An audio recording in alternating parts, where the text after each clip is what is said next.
काल त्या ठिकाणी पहलगाम येथे जो काही दहशतवाद्यांनी निष्पाप नागरिकांचा त्या ठिकाणी बळी घेतला, याची मी सर्वप्रथम उपस्थित सर्वांच्या वतीने त्या ठिकाणी निंदा करतो। शहीद झालेले नागरिक, त्यांचे परिवार यांना जे दुःख झालेलं आहे त्यामध्ये आपण सर्व सहभागी आहोत। आपण नेहमी ऐकत आलेलो आहोत की दहशतवादाला कुठलाही चेहरा नसतो, दहशतवादाला कुठला धर्म नसतो। मग माझा या ठिकाणी प्रश्न आहे की काल धर्म विचारून का त्या ठिकाणी हत्या केल्या गेल्या? मग धर्मच विचारायचा असेल तर मग आता दहशतवादाची व्याख्या बदलायची का? त्या ठिकाणी जो काही हल्ला त्या ठिकाणी झाला, यामध्ये मला असं वाटतं की काश्मीरमध्ये जी काही 370 कलम हटवल्यानंतर जी काही प्रगती, त्या विकास स्थानिक लोकांचा त्या ठिकाणी होत आहे, हा त्या दहशतवाद्यांना देखवला नसावा। कारण स्थानिक त्या ठिकाणी जर पैशावाला झाला किंवा तो जर शिकला तर नक्कीच तो आपल्या आधिपत्याखाली राहणार नाही, आणि म्हणून त्यांनी पर्यटकांवर हा हल्ला केला, जेणेकरून काश्मीरचं पर्यटन त्या ठिकाणी बंद व्हावं आणि पुनश्च एकदा त्यातील स्थानिक जनता ही आपली गुलाम राहावी, ही त्यांची मानसिकता त्या ठिकाणी असावी। परंतु भारताचे पंतप्रधान माननीय नरेंद्र मोदी तसेच आपल्या देशाचे कणखर गृहमंत्री अमित भाई शाह या ठिकाणी सैन्याच्या मदतीने त्यांना शोधून काढतील आणि नक्कीच त्यांना शिक्षा करतील। हीच खरी त्या शहीदांना श्रद्धांजली असेल। मी पुनश्च एकदा भारतीय जनता पार्टी राहता तालुक्याच्या वतीने व आपणा सर्वांच्या वतीने श्रद्धांजली अर्पण करतो।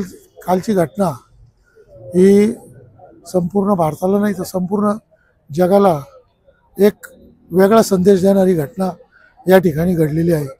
कारण अतिरेक्यांनी जो हल्ला केला आणि अतिरेक्यांनी जे लोकांना जात म्हणून, जात विचारून जी त्यांची हत्या केली, ही अत्यंत दुर्दैवी घटना ही प्रथमतः आपल्या या देशामध्ये घडलेली आहे।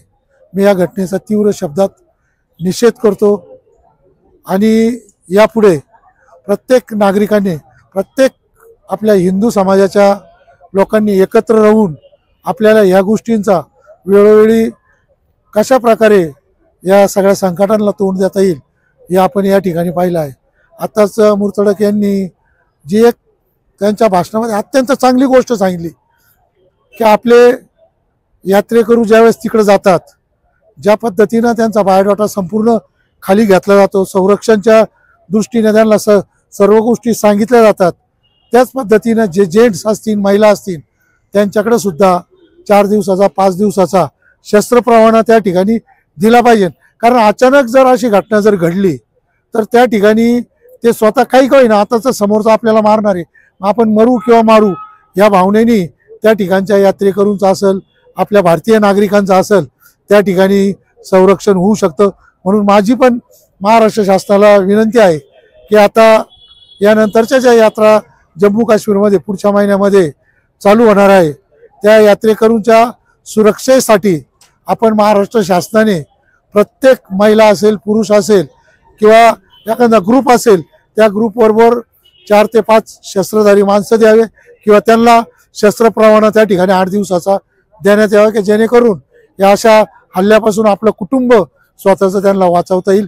एवढंच मी महाराष्ट्र शासनाला विनंती करणार आहे।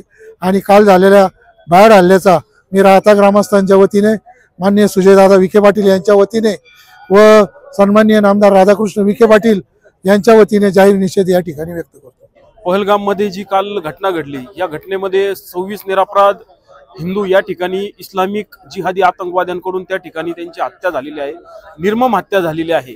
आपण जर बघायला गेलं तर त्यात एक जोडपं अशा प्रकारचं होतं की 16 तारखेला त्यांचं लग्न झालं होतं आणि फिरायला गेले म्हणून 22 तारखेला त्यांची त्या ठिकाणी धर्माच्या आधारावर हत्या झालेली आहे।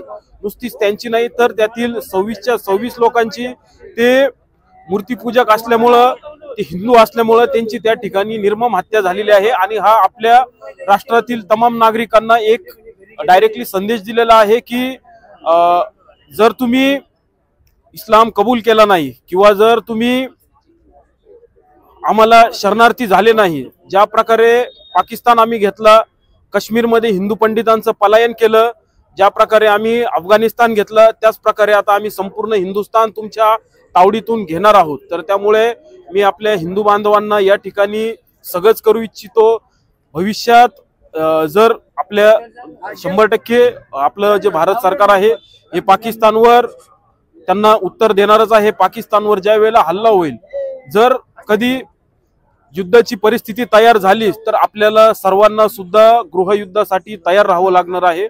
आणि आपण या सर्वासाठी किती सशक्त आहोत हे आपण एकदा जाणून घेतलं पाहिजे.